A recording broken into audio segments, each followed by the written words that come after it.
Espera unos minutos, 1, 2, ya. Cordial saludo. Nos encontramos reunidos para eh, analizar, para debatir sobre o hacer una reflexión sobre la relación entre la paz territorial y el medio ambiente en Colombia desde la perspectiva territorial en el contexto del post-conflicto. Sabemos que ya han pasado 5 años recientemente de la firma del Acuerdo Final de Paz y es muy importante para la paz territorial y el medio ambiente conocer el estado o el avance de esos acuerdos y cómo han estado incursionando todas esas actividades que se han venido desarrollando especialmente en el medio ambiente. Para ello nos hemos reunido los compañeros Sibila Loaiza, Laura Carolina Henao Ospina, Cristian Santiago, Santiago Balbuena y mi persona, Yadine Causil, para analizar un poco el avance de esos acuerdos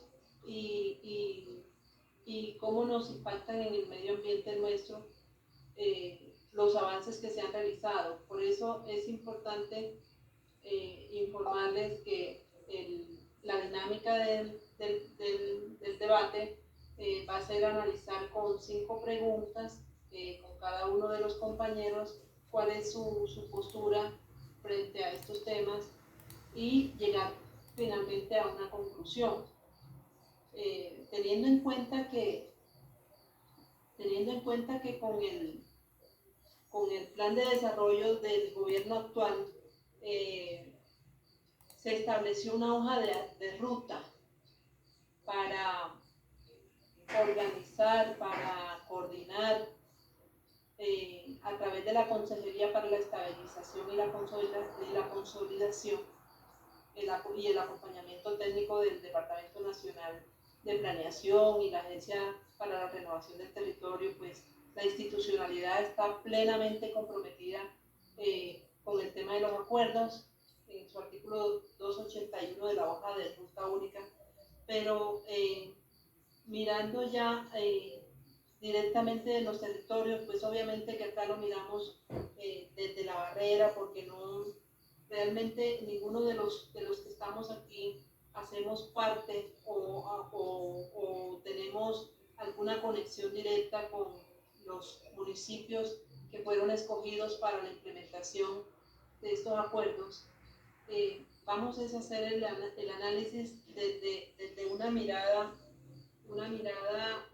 crítica y obviamente reflexiva de cómo la implementación de estos acuerdos impactan nuestros ecosistemas, impactan nuestros territorios. Y por eso se escogieron 5 preguntas que vamos a empezar a analizar y como para ambientarnos un poco en el estado del acuerdo. La primera pregunta que vamos a formular es: ¿cuál es la opinión que tienen cada uno de nuestros participantes sobre el informe de Naciones Unidas relacionado con el avance del acuerdo final? Empecemos por Laura. A ver qué nos cuentas, Laura. Buenas tardes. Noches. Bueno, un cordial saludo para todos. Bueno, con relación a esta pregunta, ¿cuál es mi opinión sobre el informe de Naciones Unidas en este avance, en estos 5 años del acuerdo final de paz? Yo quisiera empezar por resaltar que me pareció muy bueno, pues como ese... que en el informe de Naciones Unidas pues esté presente precisamente lo positivo de haber firmado un acuerdo de paz en Colombia. Pues me parece que ese hecho es un acontecimiento histórico como país, es un acontecimiento histórico también como latinoamericanos, y definitivamente Colombia con la firma de este acuerdo es un referente para otros países, para futuros posibles acuerdos de paz en el mundo. Entonces, destaco en primer lugar eso, como que se resalte pues lo bueno de haber hecho este acuerdo en Colombia, que definitivamente era necesario después de un conflicto de más de 50 años. Y pienso que ese solo hito pues ya es un acto para resaltar. Ahora bien, en ese informe pues se habla del avance en los acuerdos que se firmaron y más allá pues de un balance positivo, pues a mí sí me preocupa mucho el tema de la violencia, porque pues se resaltan muchas cifras que realmente son lamentables y son deplorables, como el tema de asesinatos de líderes sociales, como el tema de las masacres que se han presentado estos últimos 5 años, desplazamiento forzado. Entonces, pese a esos esfuerzos por implementar los acuerdos de paz y pese a la disminución considerable pues, de tantas cifras de homicidios y demás, que obviamente es un logro importantísimo, sí me preocupa mucho que existan todavía violencia y pues que se esté incrementando y que se esté manifestando pues de una manera como tan constante, especialmente pues el tema de asesinatos es muy preocupante. Entonces me parece que sobre esa base sí se deben hacer y aunar mucho más esfuerzos en combatirlo.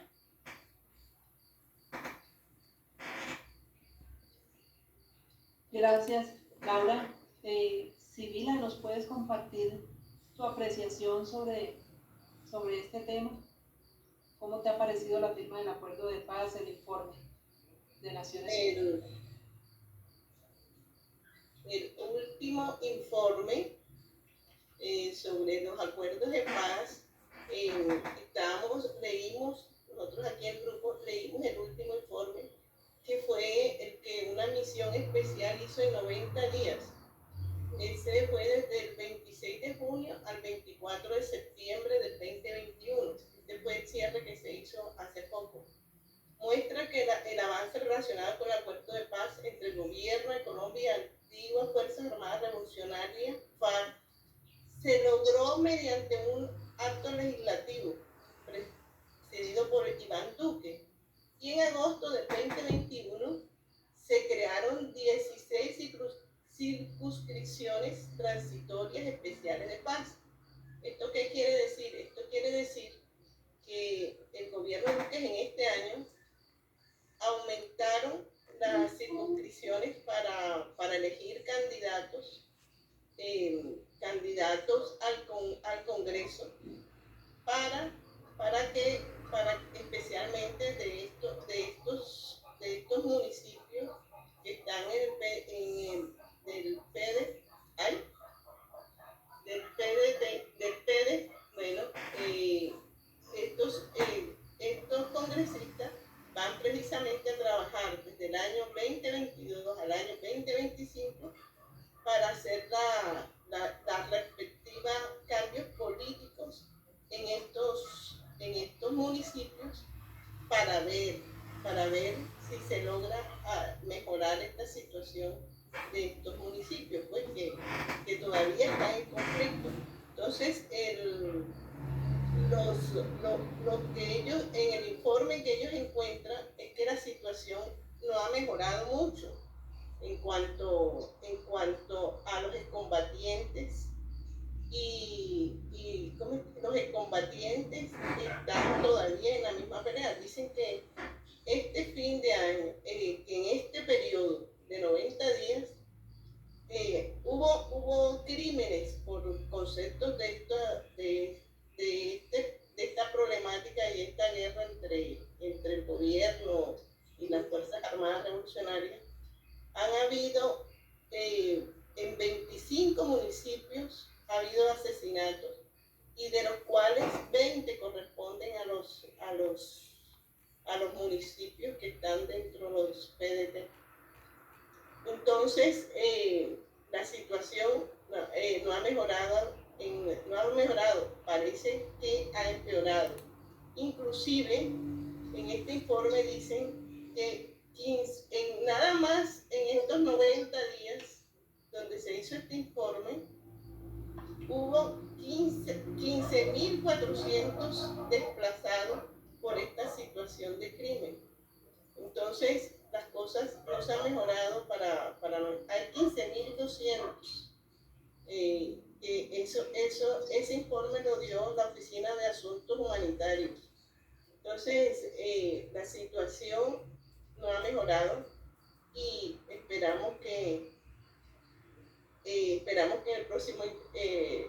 próximo informe sea mejor, porque así que el próximo informe sea mejor, Nadine.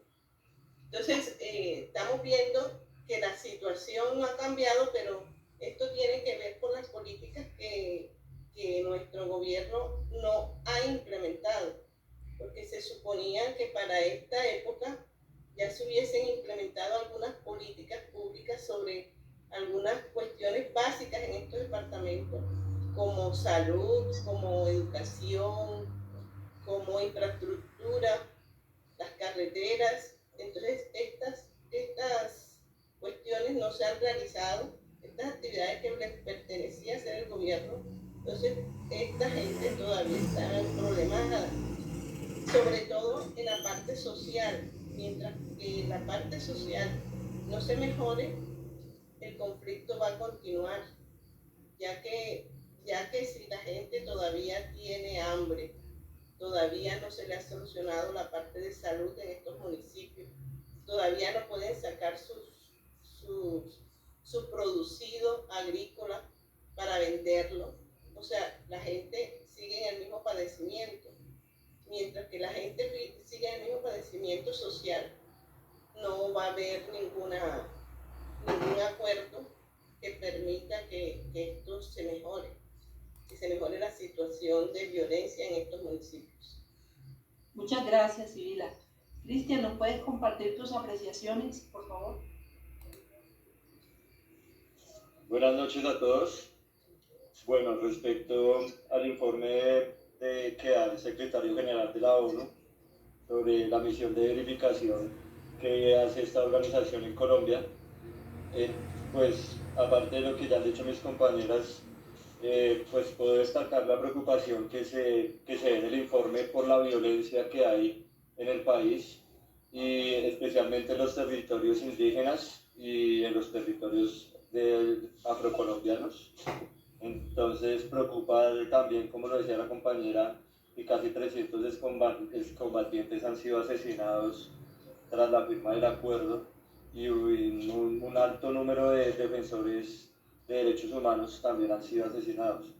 Entonces es preocupante la situación en ese sentido, y en ese informe lo destacan. También resalta el papel fundamental del sistema de justicia transicional, que se ve reflejado en la JEP. Habla de varios aspectos relacionados con la implementación de la reforma rural integral, como la jurisdicción agraria, que además no se ha podido dar de la forma en que se plantea en los acuerdos. Entonces vemos como todos los programas de desarrollo con enfoque territorial y los planes nacionales para la reforma rural integral no se han podido dar, y los acuerdos no se han podido ejecutar y ver en la realidad cómo se plasman en el papel. Entonces eso es como lo que también puedo resaltar de ese informe, y vuelvo y le digo, habla mucho el informe también de ese problema en los territorios, la violencia en poblaciones indígenas y afrocolombianas. Muchas gracias, Cristian. Efectivamente, la importancia de analizar este informe, que ya habíamos comentado que radica en que ya vamos a un tercio de los 15 años programados para realizar estos acuerdos, para llevarlos a cabo, sí, efectivamente, como comentaba Laura, lo más resaltable es que se terminó un conflicto de más de 50 años que ha sido el mayor en América Latina y en el mundo. Eso es lo más importante, que vamos caminando y vamos avanzando, de pronto con muchos inconvenientes, en búsqueda de una mejor forma de vida y una mejor forma de compartir este espacio que llamamos Colombia. Y efectivamente, como decía Sibila, uno de los principales avances se acaba de dar, que es con la obtención de los 16 escaños adicionales en la Cámara de Representantes, que se aplicarán en los siguientes periodos legislativos de 2022-2026 y 2026-2030, y ya fueron aprobados por la Corte Constitucional. Otra parte importante que se puede apreciar dentro del informe es que, y en lo que nos toca con el tema medioambiental, es que en la reforma rural integral se vienen adelantando la aprobación de proyectos productivos colectivos que van a beneficiar a muchas personas. Dice el informe que son 3.478 combatientes, donde también y también hay 3.190 proyectos individuales, y que obviamente allí hay mucha inclusión de género, hay muchos proyectos que están liderados por mujeres excombatientes, y algunos son mixtos y otros son compartidos, son solamente de mujeres. Por eso es interesante esa parte para mirar el tema de la inclusión, y obviamente que van a tener un asesoramiento en lo que tiene que ver con la aplicación o con la estructuración de sostenibilidad con el medio ambiente, que se entiende que va a tener un acompañamiento de Naciones Unidas. Hay otro hallazgo importante, y que este es dentro de los que tienen que ver con las alertas, con prender las alertas, y es que de los que más o menos hay un alrededor de 10.000 firmantes de los acuerdos, de los 13.500 que firmaron, que están viviendo ya fuera de los antiguos espacios territoriales de capacitación y reincorporación. Entonces es como si no pudieran o no pudieron adaptarse a la convivencia en esos territorios, y están buscando otros espacios. Obviamente que donde estén habrá que atenderlos, y esa es una alerta y un llamado para el gobierno. Dentro de los puntos negativos del acuerdo, como dice Cristian, como dice Sibila y como dice Laura, el incremento de la violencia y el asesinato a líderes sociales y combatientes, más que todo en 20 municipios PEDET, durante esta vigencia, ha dado como resultado 292 excombatientes asesinados. Hay alrededor de 46.000 personas de etnias indígenas, afrodescendientes, en fin, en confinamiento forzoso. Y ya va un conteo de 158 asesinatos de líderes sociales, que eso uno no lo ve en ninguna otra parte del mundo, sino acá en Colombia. Y obviamente se han intensificado esas disputas entre los grupos armados ilegales, que incluyen disidentes de la FARC, del ELN, el Clan del Golfo, en fin, todos esos grupos que se disputan el control territorial y las rutas estratégicas del narcotráfico, lo que obviamente agrava la violencia, especialmente en estas zonas que han sido priorizadas para la implementación del acuerdo. También hay algo importante que afecta hacia la próxima legislatura o hacia la próxima administración de gobierno, y es la disminución en el presupuesto a la solución de esos problemas, que como sabemos hay problemas de drogas ilícitas, y que el control que tiene el gobierno a través de la Fiscalía General de la Nación, ese presupuesto ha sido disminuido. Pero más grave aún es que los fondos que se han destinado para las entidades públicas que tienen a cargo el manejo de la tenencia de la tierra y toda esa distribución equitativa que se prometió en esa implementación de los acuerdos, como es la Agencia de Reincorporación y la Normalización y la Agencia Nacional de Tierras, también les van a disminuir sus presupuestos. Y hasta la fecha esas agencias solamente han podido adquirir tierras para 9 de los antiguos espacios territoriales, adquirido nomás, todavía no se han distribuido. Entonces, ese es como un telón de fondo que afecta muchísimo la parte de las metas trazadas, de las metas trazadoras, que si bien podemos mirar aquí, las dos primeras tienen que ver con la tenencia de la tierra, las tierras entregadas a través del Fondo de Tierras, las hectáreas que se formalicen. Se habló de 3 millones de hectáreas y en el acuerdo creo que hay como 200 y pico hasta ahora que han podido entregar 200 y pico hectáreas. Y son 3 millones de hectáreas. Y hay otros 7 millones de hectáreas de pequeña y mediana propiedad rural que hay que formalizar. Aparte de eso, lo que decía Sibila sobre la atención a la población menor de edad, sobre todo por el analfabetismo, la cobertura integral para los niños y niñas en la primera infancia, los servicios de atención en salud, en educación, el tema de la pobreza extrema, pues obviamente aquí estamos mirando también las fechas en que van a culminar esas metas trazadoras. Hay algunas a 15 años, hay otras en menor tiempo. Las de la reforma agraria estaban hasta el 2026, o sea, ni siquiera iban hasta los 15 años. Y obviamente también la reducción de la pobreza multidimensional y la pobreza extrema, que tiene que ver con la parte del desarrollo económico y de los proyectos productivos, que ya se ha hablado que esos por lo menos están encaminándose. Entonces eso nos da algo de esperanza con relación a lo de los acuerdos. Pero vayamos avanzando y pasemos a la segunda pregunta. En la segunda pregunta, lo que queremos es conocer por qué el extractivismo como modelo económico nos puede generar un desarrollo social débil. Si seguimos en la misma ronda, entonces empezamos nuevamente con Laura.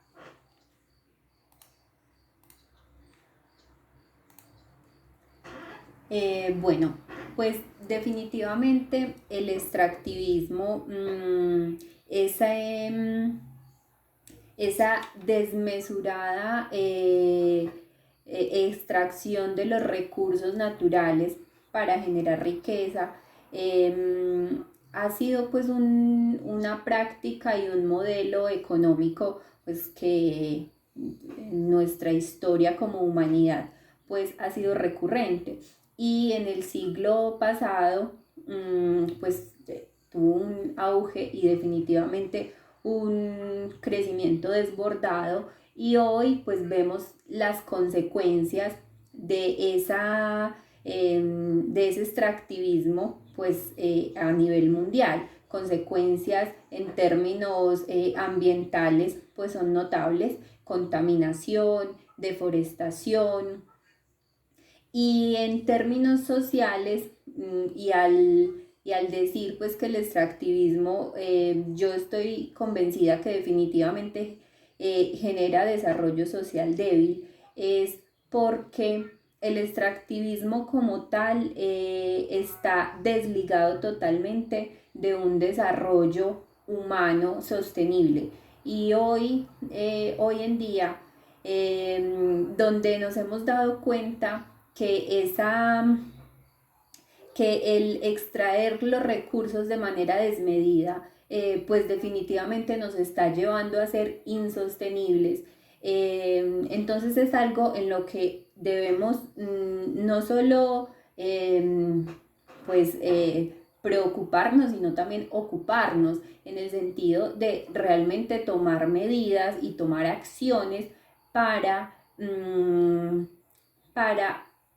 realmente contribuir a un desarrollo económico, a un desarrollo social sostenible. El desarrollo social débil a raíz del extractivismo pues se evidencia en pobreza en muchos territorios, por ejemplo, y así pues podríamos analizar muchísimos casos.